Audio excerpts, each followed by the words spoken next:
Follow us on Facebook, Twitter, and Instagram. Good morning, everyone.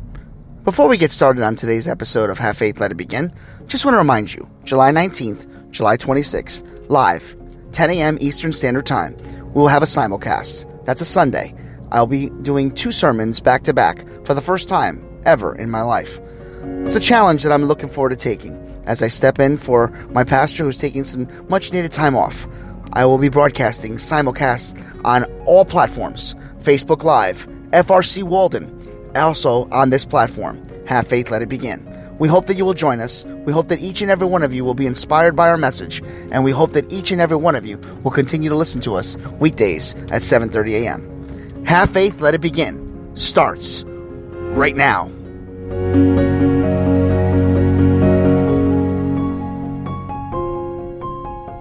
Ten seconds to go. 8, 7, 6, 5, 4, 3, 2, 1. I remember a time when I was working for a catering company. I was doing bartending for only beer and wine because I wasn't a legal bartender. But at the time, I had been struggling with so much debt. So much things have been happening to me. Well, an opportunity presented itself to work on a weekend mansion, which I couldn't turn down. 1, because I wanted to see what a mansion looked like. 2, because I didn't even have enough money to pay my rent. But 3, I wanted to do something to keep a smile on my face. I wasn't able to go out and have fun with many friends because, quite honestly, I didn't have many at the time. What I didn't realize that I was going to experience was something so powerful, something so cool, and I'm going to share it with each and every one of you this morning. Have Faith, Let It Begin starts right now. Today's episode is called The Bartending Story. Broadcasting live worldwide. On June 16th, 2018, a show designed for you, the Daily Commuter, went live. A weekly show all about faith. A show with motivational topics, inspirational stories, and personal testimony set out to change the world. Don't you see that your faith is coming alive?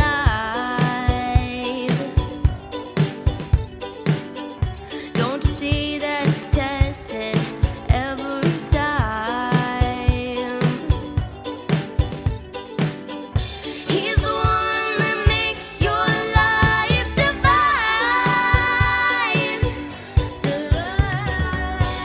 He's the one that makes you feel fine. Your faith's being tested. Hi, I am Mia. You're listening to Have Faith, Let It Begin. Hello, my name is Amari, and today we are back on another episode of Have Faith and Let's Begin. Hi, my name is Isabella, and you're listening to Have Faith, Let It Begin. Hey, this is Freddie, and you're listening to Have Faith, Let It Begin. Hi, my name is Angela, and you're listening to Have Faith, Let It Begin. Welcome to Have Faith. Let it begin. Here's your host, Angel Santana. Broadcasting live worldwide. Hello, everyone, and good morning, and welcome to this Tuesday edition of Have Faith, Let It Begin, as today is Tuesday, and it's July 7th, 2020. Fresh off of that 4th of July weekend, we continue our story. This one is called The Bartending Story. So as many of you heard in the very beginning of the introduction, I was a bartender for a catering company, just another side gig that I had to pick up in order to make all ends meet. My neighbor upstairs at the time, named John, knew that I was struggling with some money issues, and he said, listen, why don't you just work with me? It's a catering company. It's not hard. You know, you just serve hors d'oeuvres and do this. Well, I started doing that for a little while, and the owner of the company thought I had some charisma, liked the fact that I had the ability to be, conversational, and loved my attitude and my personality. So they put me on with John, who was a legal bartender, and he would have me, help him out and, make sure everything was clean. And one point in time, he was like, you know what? I need you to just serve beer and wine. I'll teach you all the, where everything is. Well, it got to the point where I did pretty well. I did pretty good work. So one time we got a call and see if I wanted to work at a mansion. And I was actually at home struggling, trying to figure out, how I was going to pay my rent. I'll be honest with you, I was not going to be late on my rent, but it was going to come down to last paycheck. It would have been like 2 or 3 days before my rent was due. But for me, it was just very scary because I'd never gotten that close to being not able to pay rent or thinking that I wouldn't. So he called me up and said, listen, there's this big mansion. We're going to be doing this party. I think it'd be a really good idea for you. It's a big money over there. You can make some good tips. So I said, sure, let's go. So, we got my tuxedo shirt on, everything like that. We started heading over to the mansion because this is the type of catering company where some of us would drive the truck.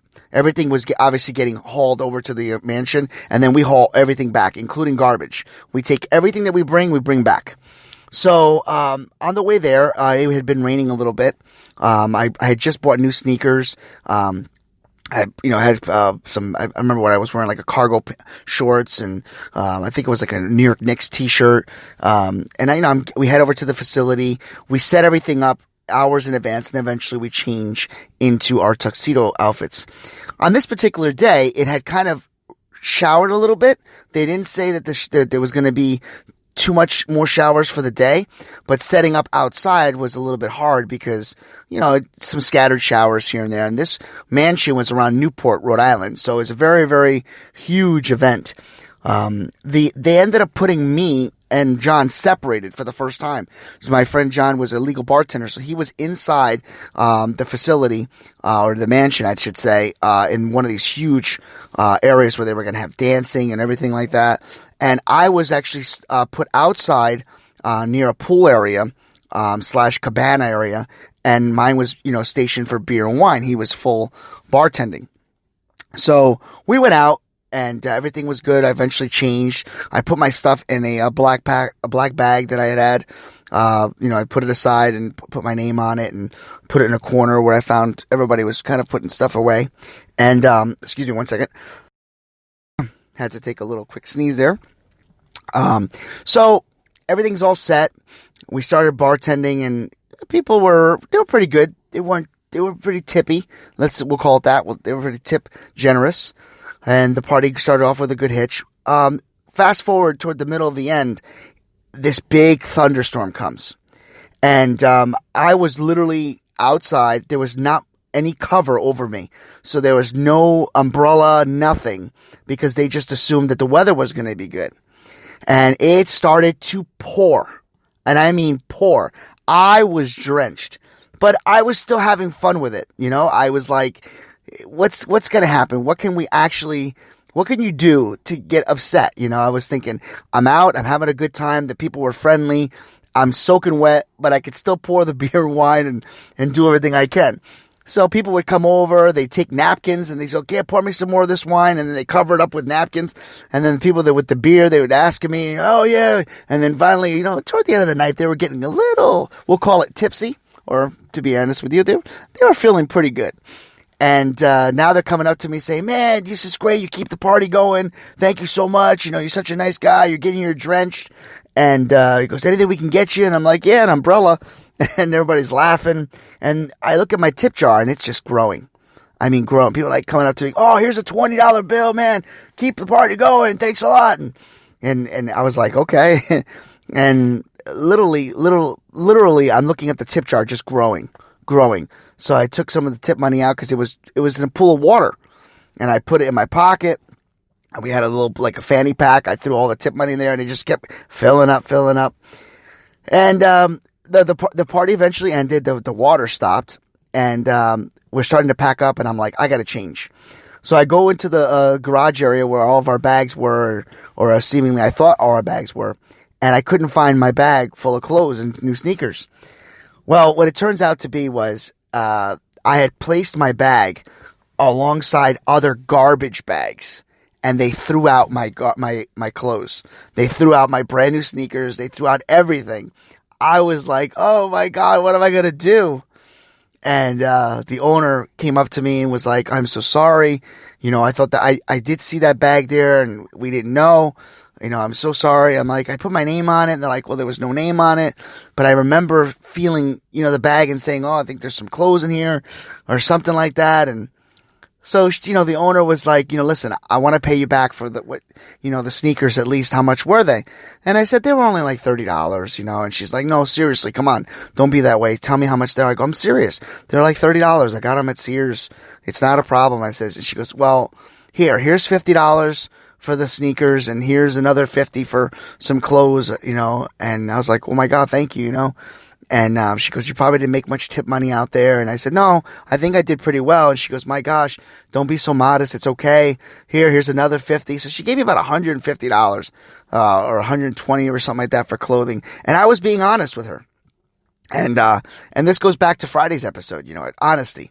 And I was being honest, and she thought I was just not, trying to, admit that the shoes were expensive, I guess, but she just thought I was being overly nice for something that was their error.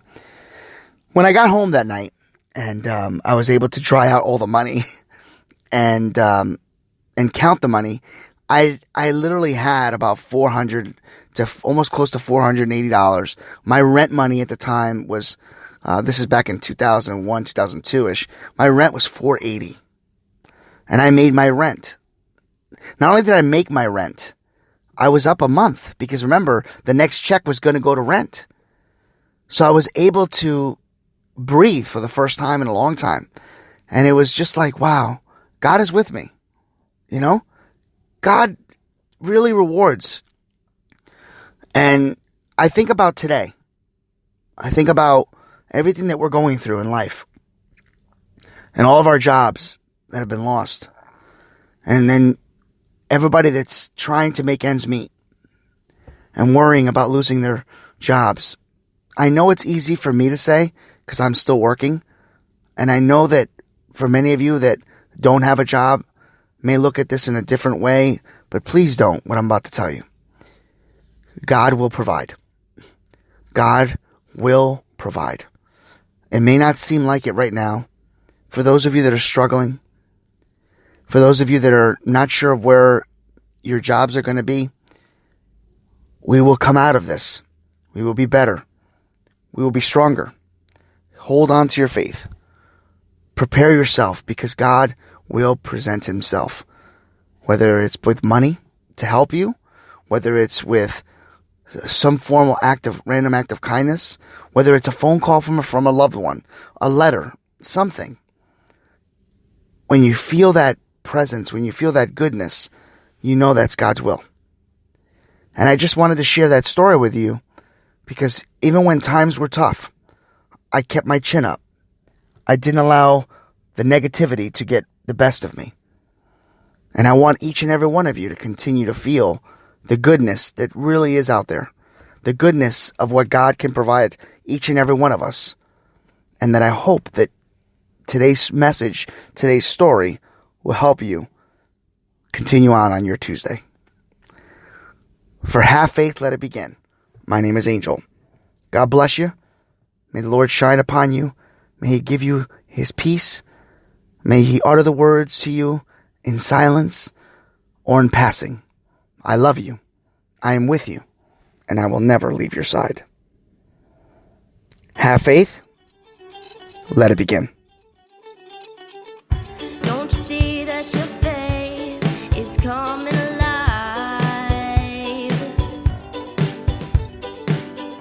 Don't you see that it's tested every time? He's the one that makes your life divine.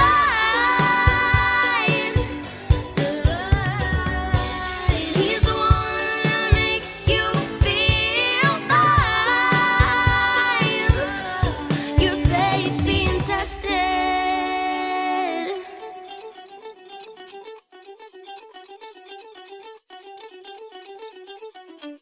Thank you for listening to another episode of Have Faith, Let It Begin.